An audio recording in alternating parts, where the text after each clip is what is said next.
Gracias, estamos de vuelta. Les recuerdo, estamos platicando con el maestro Jorge Lara, un experto en asuntos de seguridad. Maestro Jorge Lara, ¿cuál es el mensaje que manda el gobierno de México al mundo, a Estados Unidos, con este decreto de expropiación a particulares a una empresa de las más importantes de México? ¿Qué mensaje se envía? Pues de que en México no hay certidumbre. Debemos entender que el orden jurídico es uno de los primeros elementos que analizan los grandes tomadores de decisiones en materia de inversión, hacia dónde se mueven los capitales y por supuesto que son estos fondos de inversión, estas grandes empresas, eh, tienen procesos muy cuidadosos, muy rigurosos, porque el dinero no es de ellos, ¿verdad? El dinero es Claro. de los trabajadores, de los ahorradores, de los accionistas, y entonces son sumamente responsables de en el tablero mundial a dónde mandan el dinero. Por eso hay una competencia internacional en donde los países tratan de ofrecer ventajas en términos de confianza, en términos de cumplimiento de Estado de Derecho, en términos de división de poderes, en términos de transparencia, de combate a la corrupción. Con este tema, pues nos volvemos a dar como país un balazo en el pie, ¿verdad? Cuando hay mucha gente esperando tener empleos bien pagados, jóvenes que necesitan empleos que además de ser bien pagados, pues puedan darles a ellos un horizonte de competitividad, un horizonte de una formación que les permita insertarse en un mundo cada vez más globalizado y tecnificado. Todas esas ventajas se podrían aprovechar, pero a nuestro gobierno no le importa. A nuestro gobierno lo que le interesa es su agenda de control de poder y hasta ahí se acabó. Maestro Jorge Lara, hay otras concesiones que son muy importantes, que son fundamentales, por ejemplo, las concesiones de las comunicaciones mineras, etcétera. ¿Es previsible que ocurran otros decretos en esta lógica para quitarle, arrebatarle a los privados su propiedad? Pues hay un dicho que además es muy sabio y que por lo tanto pues dice una gran verdad, ¿verdad? Cuando veas las barbas de tu vecino cortar, pon las tuyas a remojar. Sabemos que este gobierno tiene un apetito de todo y por todo en su afán de control político, en su visión de un México de un solo hombre en el que se tienen que anular todos los pesos y contrapesos y que sobre todo solamente hay una visión. Entonces, por supuesto que hoy los empresarios ya tendrían que empezar a ver esto, pues, con esta preocupación, porque, insisto, las concesiones son derechos que se han ganado, no son un regalo, son derivado y fruto de capacidades, de posibilidades de soportar la rendición de servicios al público, ¿verdad? Y en la medida en que esto sea o despierte el apetito del presidente, pues en cualquier mañana sus instalaciones pueden ser objeto de requisas o de tomas como las que estamos viendo. El hecho de que, insisto, ya se tenga, por ejemplo, una aerolínea del aeropuerto del ejército, pues, ¿qué nos dice que no se pretenda convertir en una instancia monopólica, ¿verdad? Claro. Entonces, sí es muy preocupante y yo creo que es momento de ir frenando estas acciones. ¿Cómo? Pues tenemos a la vista elecciones y tenemos que estructurarnos, organizarnos con todo lo difícil que esto pueda resultar.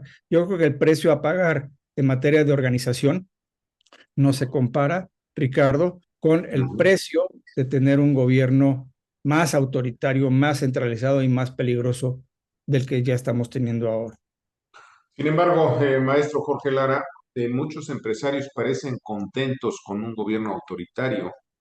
Muchos se han beneficiado e incluso alardean de que les ha ido mejor. ¿Qué tiene que pasar para que los empresarios reaccionen como ha ocurrido en otras partes del mundo?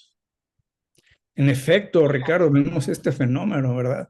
Hace unos años veíamos un sector empresarial que además de productivo, de socialmente responsable, eh, pues no tenía ningún temor de hacer ver sus expresiones en el ámbito público. Hoy a muchos los vemos tímidos, agazapados, y en muchas ocasiones es por lo que se señala, ¿verdad? Vimos, por ejemplo, a un dirigente empresarial en una marcha organizada con fines partidistas de Morena y el presidente. Sí, sí, sí. Entonces, todo esto tiene que ver con esta habilidad que se ha tenido también para capturar a través de lo que llaman el capitalismo de cuates, que Ujú. nada tiene que ver con un desarrollo sano del país, ni con un crecimiento de la economía, sino con un reparto, pues así burdo de beneficios, ¿verdad? Toda vez que el gran contratista del país, pues es el gobierno, pero al final del día estamos pagando un costo grande en ámbito de libertades, en ámbito de seguridad, en ámbito de garantía y sobre todo lo que estamos viendo cada día, Ricardo, que es una zozobra social por todo este clima de Claro. animadversión que estamos viviendo. De manera simultánea a esto que vemos con la expropiación al Grupo México, maestro Jorge Lara, la Corte canceló o echó abajo un decreto para ocultar la información sobre las grandes obras del presidente, pero el presidente en abierto reto, en desacato a la propia Corte, vuelve a mandar el mismo decreto y bueno, pues parece que está ocultando algo. ¿Qué pasa ahí? ¿Qué se oculta? ¿Por qué esta posición del presidente? Bueno, tenemos uno de los grandes desfalcos de este gobierno que es Segalmex, 15,000 millones de pesos, el doble de la estafa maestra. Y no hay responsables de alto nivel. Como dirían por ahí, puro pez pequeño, puro pez chico que está siendo procesado y de recuperación del dinero mejor ni hablamos. Tenemos el INSABI que fue un gran fracaso, no solamente porque costó vidas humanas, costó sufrimiento por falta de servicios médicos, un desastre por donde se le quiera ver, pero además queda la duda, ¿dónde quedaron 400,000 millones de Claro. pesos? ¿Verdad?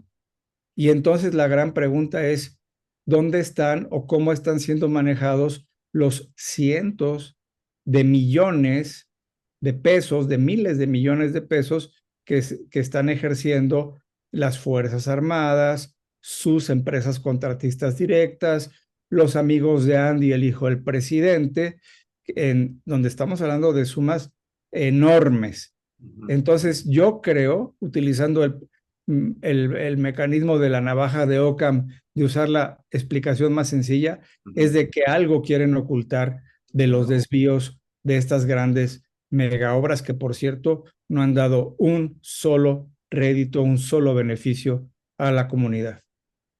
Por último, maestro Jorge Lara, la pregunta obligada, ¿dónde está la oposición? Pareciera que pues siguen sin dar golpes, siguen sin aparecer como esperábamos que lo hicieran. ¿O qué está ocurriendo? Bueno, la oposición está, me parece, atendiendo diversos frentes. Por un lado, ya en la inminencia de un proceso electoral federal para la presidencia. Entiendo que se están organizando. Yo hago votos porque sea una organización lo más rápida posible y lo más amplia y lo más incluyente y sobre todo con un final que satisfaga a la mayoría, con un consenso para presentar no solamente al mejor candidato o candidata a la presidencia, sino también a la mejor alineación de candidatos para el Congreso, que ahí es donde va a estar la parte de la clave del futuro en nuestro país en los próximos años. También hay que decirlo, muchas de las acciones y controversias, pero sobre todo de las acciones inconstitucionales que hoy la Corte está resolviendo favorablemente en favor de la Constitución, en defensa de la Constitución, fueron promovidas por la Claro. propia oposición. Entonces, sí es cierto, yo creo que muchas de las críticas respecto de la falta de contundencia de la oposición hay que escucharlas, son válidas, pero también es cierto que por otro lado hay muchas tareas que se están atendiendo. Hay que, por ejemplo, recordar cómo las oposiciones, tanto en Cámara de Diputados como en Senado, tuvieron que hacer frente en una batalla cuerpo a cuerpo literal para evidenciar las trapacerías legislativas que ocurrieron al cierre del periodo de sesiones y que seguramente terminarán en la Corte dándole la razón a las minorías parlamentarias de la oposición.